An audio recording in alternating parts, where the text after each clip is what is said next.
ჩვენი მთავარი მიზანი არის საზოგადოების გამთლიანება, მობილიზება, იმიტომ რომ ვართ უმძიმეს ჩიხში, რომელშიც შეგვიყვანა რამდენიმე ათეულმა ოცნების ლიდერმა. მოდით გავშალოთ საკითხი, ალბათ საზოგადოებას საინტერესებს. სამი ფაქტორი ახდენს გავლენას ნებისმიერი ქვეყნის განვითარებაში. კი ბატონო. სამი ფაქტორი. პირველი, ეს არის გეოპოლიტიკური ფაქტორები, მეორე ეს არის შიდა წესრიგი, ან უწესრიგობა და მესამე ეს არის ეკონომიკური ფაქტორები. ჩვენ ფაქტობრივად ტოტალური ჩავარდნა გვაქვს სამივეს მიმართულებით. შევხედოთ გეოპოლიტიკურ ვითარებას. ვერავარიდებ დღეს რუსეთის მხრიდან გაკეთებულ განცხადებებს აფხაზეთის ანექსიის გამტკიცებასთან დაკავშირებით ფაქტობრივად, ხო? გარდა ამისა, უახლოეს წარსულში ირანის ელჩის განცხადება. გარდა ამისა, ფაქტობრივად შეწყვეტილი ურთიერთობები ჩვენს ყველა მძლავრ სტრატეგიულ პარტნიორთან, როგორც ევროკავშირის წევრ ქვეყნებთან, ასევე ამერიკის შეერთებულ შტატებთან და სულად იზოლაციაში მოქცეული ქვეყანა. ეს არის დღევანდელი რეალობა, რაც ოცნების მმართველობამ მოიტანა. გადავიდეთ შიდა წესრიგზე და უწესრიგზე, ასე ვთქვათ. აქ ორი კომპონენტია, ეს არის ტოტალური უსამართლობა საზოგადოებაში ყველგან და უსამართლობა მარტო მე და ჩვენ თანამებრძოლებს არ მეაკითხა, ვინც დღეს საპატიმროშია და ან ვინც ვიყავით საპატიმროში. უსამართლობა არის ყველგან. უსამართლობა არის მაგალითად, როცა მილიონზე მეტ ადამიანს მოუწია წასვლა ქვეყნიდან. უსამართლოა, როდესაც პროფესორ მასწავლებლებს სამსახურს ატოვებინებენ, იმიტომ რომ განათლების ნგრევის პროცესი დაიწყეს თავიდან ბოლომდე. უსამართლოა, როდესაც ახალგაზრდა სამუშაო ადგილი არ აქვს. უსამართლოა, როდესაც მშობელს უწევს კვირების და თვეების მანძილზე აქციების გამართვა, რომ ძვირადღირებული წამალი, რომელსაც ის ვერ ყიდულობს საკუთარი შვილისთვის, როგორმე შეიძინოს ხელისუფლებამ და ასე შემდეგ, ასე შემდეგ. მეორე დიდი კომპონენტი შიდა წესრიგის და უწესრიგობის, რომელიც ახდენს ნებისმიერ ქვეყანაზე გავლენას, ეს არის დოვლათის თანაბარი გადანაწილება. აქაც გვაქვს დიდი, ასე ვთქვათ, საშინელება, რომ რამდენიმე ათეული ზემდიდარი ადამიანი და უკიდურესად ღარიბი გაჭირვებული ადამიანები. და მესამე კომპონენტი, ეს არის ეკონომიკა. ეკონომიკაში მხოლოდ ტყუილი, რომ ვითომ იზრდება ეკონომიკა, არა და ეს არის პირდაპირ დავარქვათ ამას, ეს არის დაბალშემოსავლიანი ქვეყნის ხაფანგი, რაშიც მოგვამწყდეს. ციფრობრივად გვეუბნებიან 5-6%-ით იზრდება, მაგრამ აგერ დღეს გამოქვეყნდა ფასების ზრდის დინამიკა როგორია, ხო? რანაირად შეიძლება შენ ეკონომიკური ზრდა, აი საზოგადოებას კითხვას უსვა, მაგალითად გაგიზარდა შემოსავალი 5%-ით, ხარჯი გაგიზარდა 15%-ით, იმიტომ რომ გაძვირდა ყველაფერი. გაღარიბდი თუ გამდიდრდი. და ასე ვღარიბდები წლიდან წლამდე. ეკონომიკაში საქართველოს ერთ-ერთი და ჩვენი ტიპის ქვეყანამ რომ დააღწიოს თავი ამ დაბალშემოსავლიანი ქვეყნის ხაფანს, ჭირდება ორნიშნა ეკონომიკური ზრდა. ჩვენ ორნიშნა ჭირდება ინვესტიცია და სამართლიანი სასამართლო. შესაბამისად, ამას რატო უყვები ხარ? ყველა ამ სამივე ფაქტორს კიდე გავიმეორებ. გეოპოლიტიკურ, შიდა წესრიგი და უწესრიგობა, ესე დავარქმევდი და ეკონომიკურ ფაქტორებს ერთ-ერთი რამ უშველის. ეს არის ჩვენი ყველა საყოველთაო მობილიზაცია, გაერთიანება. მარტო მე ვერაფერს ვერ ვიზავ, ვერც სხვა პოლიტიკოსი ვერაფერს ვერ იზავს, მაგრამ ჩვენ ყველა ერთად ნამდვილად შევძლებთ, რომ შევცვალოთ ეს ვითარება. ამიტომ ჩვენი ოპოზიციის ალიანსის მთავარი ამოცანა არის საზოგადოების გაერთიანება. საზოგადოების, რომელსაც მიზანმიმართულად ხლეჭს ქართული ოცნება. მისი მთელი, აი, გადართეთ, მთელი მათი ნარატივი არის აგებული იმაზე, რომ როგორმე გაგვათითო კაცონ.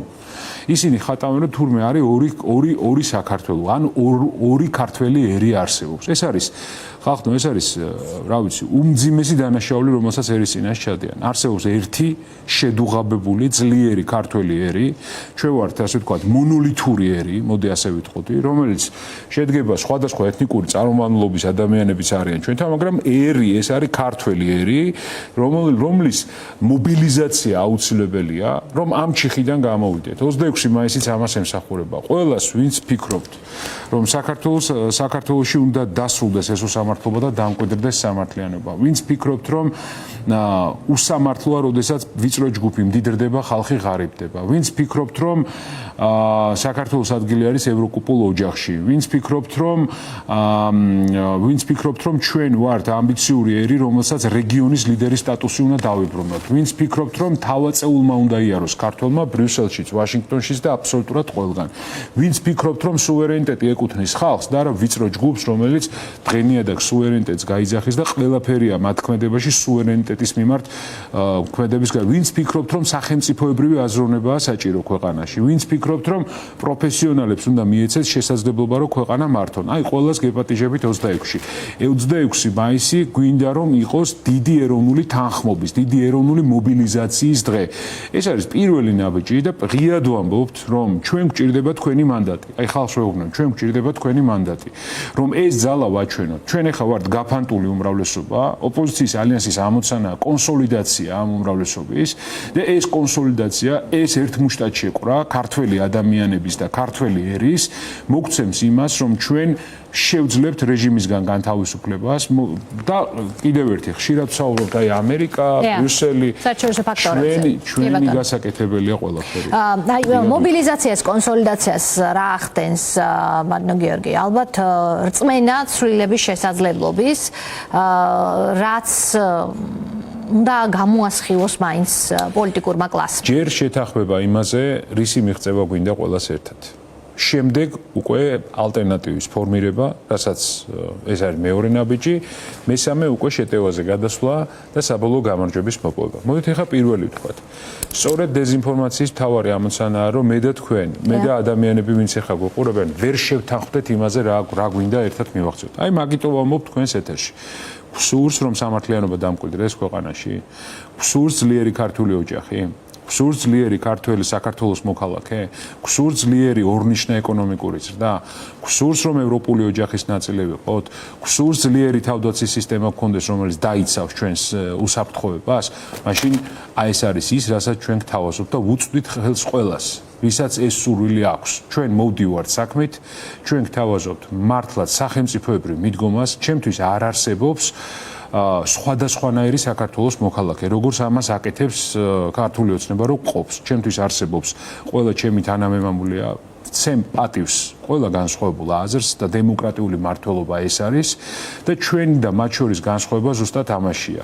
ჩვენ არ ყოფთ, ჩვენ ვაერთიანებთ, ისინი ყოფენ და ხლეჩენ. ჩვენ გვინდა ერთმუშტად შეკრული ქვეყანა, მათ უნდათ გათითოკაცებული ქვეყანა, იმიტომ რომ გათითოკაცებულ პირობებში რამდენიმე ათეულ მოძალადეს ეძლევა შესაძლებლობა, რომ მიიტაცოს ძალაუფლება. როცა ერი ერთად დგას, ამის შესაძლებლობა არ არის. რატომ მოვიდა ეს ფაზა ახლა? მოდი ამ კითხვასაც გავცეთ პასუხი. და რატომ უნდა დაიჯეროს ახლა, რომ ახლა გამოუვა ეს საზოგადოებას? ჩვენ შევძელით ის, რომ ბოლო 2 წელი მე ვიტყვი, რომ შედეგი თუ რამე მოვიდა, კონსენსუსია, რომ ასე გაგრძელება შეუძლებელია. ამაზე არის კონსენსუსი, მაგრამ მოქმედებაზე ნაკლებად. ვიტყვით, მეორე კონსენსუსი, რაზეც არის, რომ ხალხს არ უნდა მოკლედ აი მოცნების რამდენიმე ათეულ ადამიანს გადააყოლოს ეს ქვეყანა. კი ბატონო. ახლა შემდეგი კონსენსუსი გვჭირდება ჩვენ. შემდეგი ნაბიჯი კითხვა არის, გვჭირდება თუ არა საყოველთაო მობილიზაცია და კონსოლიდაცია იმისთვის, რომ ცვლილებები გავაკეთოთ. და მესამე ალტერნატივა, რომელიც იქნება ასე ვთქვათ, ბოროტი ოცნების კეთილი ალტერნატივა. და ბოროტი ოცნების კეთილი ალტერნატივა ეს არის ოპოზიციური ალიანსი. ჩვენ ამიტომ შევქმნით ოპოზიციური ალიანსი, რომელიც განსხვავებით სხვა სათანამშრომლო პლატფორმებისგან, ეს არის ძალიან ღრმა და ფართო მოცულობის შეთანხმების დოკუმენტზე დაფუძნებული ერთობა და ასე ვთქვათ, გაერთიანება. მოდი ესე ვიტყოდი, ეს არის ის კოალიციური ერთიანობა, რომელიც მზად არის საკუთარ თავზე აიღოს ქვეყნის მართვის პასუხისმგებლობა. მზად არის სამივე ფაქტორში, რომელსაც მე ვთქვი, გეოპოლიტიკაში დაუბრუნოს თავისი ღირსეული ადგილი საქართველოს, მეორე დაამყაროს წესრიგი და კანონის უზენაესობა, დემოკრატიული პრინციპები ქვეყნის შიგნით და ძარცვა ქვეყნის ჩვენს თვალწინ შეწყვიტოს და მესამე მოვიზიდოთ მძლავრი ინვესტიციები, რომ ორნიშნა ეკონომიკურ ზრდაზე გავიდეს ქვეყანა, რომ საქართველოს მოქალაქეს არ უწევდეს გადახვეწა სხვა ქვეყანაში, იმისთვის რომ ელემენტარული შემოსავალი ჰქონდეს. რა თქმა უნდა, ჩვენ გვაქვს უფრო დეტალურადაც პირველი 100 დღის გეგმა რა არის გასაკეთებელი, ასე შემდეგ, ამაზე ჩვენ ვისაუბრებთ ამ კამპანიების პირობებში, მაგრამ ღიად ვამბობ, აი თქვენი ეთერით მიმართავ საზოგადოებას. მე გთხოვთ, რომ დაგვიდექით გვერდში. იმიტომ რომ ერთი ყველასათვის, ყველა ერთისათვის. ეს არის არის ჩვენი პრინციპი. ჩვენ ერთმანეთს გვერდში უნდა დაუდგეთ. მე მინდა რომ დაუდგე გვერდში ყველა მშობელს, რომელიც ვერ ყიდულობს წამალს თავისი შვილისთვის. მინდა რომ დაუდგე გვერდში ყველა იმ ადამიანს, ვისაც სახლები დაენგრა სოფლებში და არავინ მათზე ყურადღებას არ ამახვილებს. შეხედეთ რა ხდება ხარაგაულში, ტყიბულში თუ ჭიათურაში თუ სხვა რაიონებში. მინდა გვერდში დაუდგე ყველა იმ მაგალითად ფოთში მაცხოვრებელს, რომ ფოთის სპორტი არის მთელი ამ ევრაზიული დერეფნის თავარი გასაღები და უკიდურეს გაჭირვებაში ცხოვრობს ეს ქვეყანა. მინდა დაუდგე ყველა თბილისელს გვერდში, რომელიც აი უსამართლობის ჭაობში იხშობა. მინდა დაუდგე ყველა იმ ადამიანს, ვინც უსამართლოდ დააჯარიმეს 9 მილიარდი გამოსტაცეს მარტო გასულ წელს და 5, 7, 10,000 ლარიან ჯარიმებს ისე ახდევინებენ და ისე აწესებენ, როგორც არაფერი და აგერა გასულ კვირაში ზარზემით გვაცნეს, რომ 300 ლარიანი 700 ლარი გახდა, 700 ლარიანი 1500 ლარი გახდა და კიდევ უფრო მძიმე ღმერთთან უკნას ერთი დღე გადაგიცდა გადახდისვა და კაბალურ პირობებში გაორმაგებული ჯარიმა, დაყადაღებული ანგარიშები რამდენი 10-ობით და 100-ობით ათასია ასეთი ადამიანი. მე მათ მინდა დაუდგე გვერდში, მაგრამ ვეუბნები რომ იმისთვის რომ მე თქვენ მოგეშველოთ, გიშველოთ, ის ჯარიმები ჩამოგაწეროთ, უსამართლო ჯარიმები მინიმუმ 4-ჯერ გავშევამციროთ, იმისთვის რომ საბანკო ანგარიშებზე ყადაღა მოხსნათ, იმისთვის რომ თქვენი სახლები აღვადგინოთ, იმისთვის რომ მილიონობით ადამიანი ქვეყანაში დავაბრუნოთ, იმისთვის რომ მაღალანაზღაურებადი სამუშაო ადგილები შევქმნათ, იმისთვის რომ ევროპულ ოჯახში დავბრუნდეთ, იმისთვის რომ სამართლიანობა დავამკვიდროთ, იმისთვის რომ სასამართლო კლანი ერთხელ და სამუდამოდ წარსულს ჩაობაროთ, თქვენი და მხარდაჭერა გჭირდება. აი ამაში გჭირდება მხარდაჭერა და ჯერა რომ სწორედ ამ გზით ხელის გაწვდენის, ერთმანეთის მოსმენის გზით ჩვენ გამარჯვებამდე მივალთ. აი ეს არის ჩვენი გზა, საერთოდ გისმენთ ქართულ პოლიტიკურ რეალობაში მაგალითად ქართული ოცნებისგან ის დიდი ხანია აღარ ისმენს დაპირებებს. თუ დააკვირდებით ბოლო არჩევნების წინ დაპირებაც კი არ ქონდა ივანიშვილს, არადა გვახსოვს როგორი დაპირებების კასკადით მოვიდა ის უფასო ფულიდან დაწყებული სოლარიუმით დასრულებული და ასევე 5 მილიონი თითო სოფელს და ის რომ თითქოს ბენზინის ლარი სადღაც ვიღაცის ჯიბეში მიდიოდა და ასე შემდგომ. მიხვდა რომ მისი ეს დაპირებები რომ მე-3-4 წელი იქნებოდა უკეთესი, გავიდა აგერ რამდენი წლის თავზეა და არაფერი უკეთესი არ არის. ამიტომ ის აღარ ცდილობს ფუჭი დაპირებების მიცემას, იმიტომ რომ ფუშტირებულია საზოგადოება ამ ნაწილში და თვალხილულია ყველაფერი, მაგრამ ის ახლა ამ როლშია, როგორც ყველა დიქტატორი ბევრი წლიანი მმართველობის შემდგომ, ის უბრალოდ ამბობს, რომ აქ ყველა ინსტიტუტს მე ვაკონტროლებ, აქ მაქვს მე ძალაუფლება, პოლიტიკური პატიმრები მყავს ციხეში, ყველა ინსტიტუტი მაქვს მიტაცებული და მე მაღიარეთ აქ როგორც ავტორიტარი, გავლენის მქონე ადამიანი და მე მელაპარაკეთ. ამას თავაზობს ის დიდი ხანია შეერთებულ შტატებსაც, მათ შორის ბოლო ზარი რუბიოსთან, მისი ინტერპრეტაცია კობახიძის მხრიდან, თქვენ რას ეილით მათი ამ ცდილობისგან, რისთვის ჭირდებათ ხომ მათ ეს სტრატეგიული პარტნიორობის აღდგენაზე საუბარი, საერთოდ არ ჭირდებათ საქართველოს ჭრილში, საუბარია გაწევრიანება არ უნდა თქვენს, ხო? საუბარია რომ რაღაც ლეგიტიმაციის ნიშნების მსგავსი შეძენის სურვილზე. მოკლედ, პირველი და ყველაზე მნიშვნელოვანი, რომ ვერც ერთ შემთხვევაში სანამ ახალი არჩევნები არ ჩატარდება, ვერ მოხდება ვერანაირი აღიარება, ლეგიტიმაცია საერთაშორისო ამ ქვეყნის შიგნით. ეს გამორიცხულია. ეს ხო ყველა მიცის რომ ეს არის, ასე ვთქვათ, არჩევნების გაყალბების გზით მიტაცებული ძალაუფლება. ეს მაგას მე კი არ ვამბობ მარტო. ეს დამტკიცებული არის სამართლებრივი იურიდიული დოკუმენტებით. ეუთოს იხსენიებენ ხოლმე. და იმდენად ტყუილი და სიყალბეა მათი ხელწერა, რომ თეთრზე ამბობენ შავს. პირდაპირ წერია, რომ ეს არჩევნები არ არის. და ახლიდან ჩაატარეთო, იმ ეუთო მუთხრა, რომ ახლიდან არის ჩასატარებელი არჩევნები. ევროსაბჭო მუთხრა, ახლიდან არის ჩასატარებელი არჩევნები. მოკლედ, მორჩი ამის იქეთ გზა არ არსებობს. ეხლა მე მესმის, რომ ჩვენ ძალიან გვეჩქარება, მაგრამ კიდევ ერთხელ ვამბობ, რომ ეს მოხდება. ეს აუცილებლად მოხდება. მე ამაში დარწმუნებული ვარ. უბრალოდ მთავარი, ნახეთ, თქვენ ამბობთ, რომ მიტაცებული აქვს ძალაუფლება, მაგრამ რა არის მათი მართვის ხელწერა? მთავარი ხელწერა რა არის? 3 რამ. ეს არის ტყუილი, ყოველდღე, ნახეთ, სულ ყოველთვის ტყუილები. მეორე, ეს არის ბილწ სიტყვაობა, ანუ უზრდელობა და ეს მიზანმიმართულად არის, ჩვენ კითხვა არ დავსვათ, დენი რატო გაძვირდა და უზრდელობს. რატო გაძვირდა კომისია რო შექმნილი ფაზა. სოფლთან დაკავშირებით. კი, და აი, ნახეთ, ეს უზრდელობა, ხო, ეს ხო დადგმული სპექტაკლია იმისთვის, რომ ამ უზრდელობას დენის ფასზე კი არ ქონოდა ამ კვირაში ლაპარაკი, ქონოდა ლაპარაკი პაპუაშვილის უზრდელობაზე. და მესამე ეს არის გათითო კაცება. მთავარი მათი მოკავშირე არის ჩვენი დაგსაქსულობა. ამიტოა ერთ მუშტად შეკრა საჭირო. ამიტოა კონსოლიდაცია საჭირო. ამიტოა ერის გაერთიანება საჭირო. დღეს საქართველოში არსებობს რამდენიმე ათეული ადამიანი, რომელიც არის ბოროტების წყარო ამ ქვეყანაში მიტაცებული ძალაუფლებით, აქეთ დანარჩენი საზოგადოება. შეხედეთ, აი, წარმოვიდგინეთ ახლა ისინი რომ რეალურად აღიქვავდნენ ხალხის პრობლემას. აი ხა მაგალითად კანონი რომ გამოიტანეს. ეგეც რა deep state-მა დაგვავალა ჩვენ მაგაზე კითხვას რო ვსვავთ თუ ეს არის ხო? აი კანონი რაზე კანონს არ ნახეთ რას არ ვამბობ პოლიტიკურ კანონებს, ვამბობ მანქანების ამბობს, ხო? 6 წლის ზემოთო მანქანების გამბაჟება როგორ გამოდის 500%-ით გაზარდეს. აი ადამიანი რომელსაც კაპიკზე ადებდა რომ ტაქსის სატაქსაოდ, ანუ ტაქსი მანქანა ეყიდა რომ ეტაქსავა რომ 2 კაპიკი ოჯახში შეეტანა. იმ ადამიანს ჯერ უთხრეს რომ ჯერ აუცილებლად თეთრი უნდა იყოს ეს მანქანა. ხო გახსოვთ? რა, რავი, მწვანე მანქანით ვერ ვივლიდით, ან ტაქსი თუ ყვითლით ვერ ვივლიდით. ეხლა თუ ყველაფერია ამ ქვეყანაში ისე დალაგებული რომ ახლა მანქანების გათეთრება ერთ-ერთი ამოცანა. ახლა ეუბნებიან რომ ფაქტობრივად მანქანა ვერ უნდა შემოიყვანო. მათთვის პრობლემა არ არის თვითონ მათთვის 1 წელზე მეტი ძველი მანქანის სიარული არის შეურაცხყოფა. იმ ხელა ფული მოიპარეს, ხო, რომ 6 თვეში ერთხელ მანქანებს შვნებდნენ. ნახეთ, რიგები დგას ახალი მანქანების გამოყვანაზე აი ამ ცენტრებიდან. ეს ხო ფაქტია რა. მაგრამ იმ ადამიანის პრობლემა საერთოდ ვერ ხედავენ, რომელსაც ელემენტარულად ეხა რაიონში ტაქსად რო ამუშაოს ის მანქანა, ან ერთი ყიდულობს, მეორეს მძღოლად სვავს. ეს არის შემოსავლის წყარო. აბა ახლა ყველას უნდა მაღალანაზღაურებად, კარგ წარმოებაში მუშაობდეს ახლა და კარგი შემოსავალი ჰქონდეს.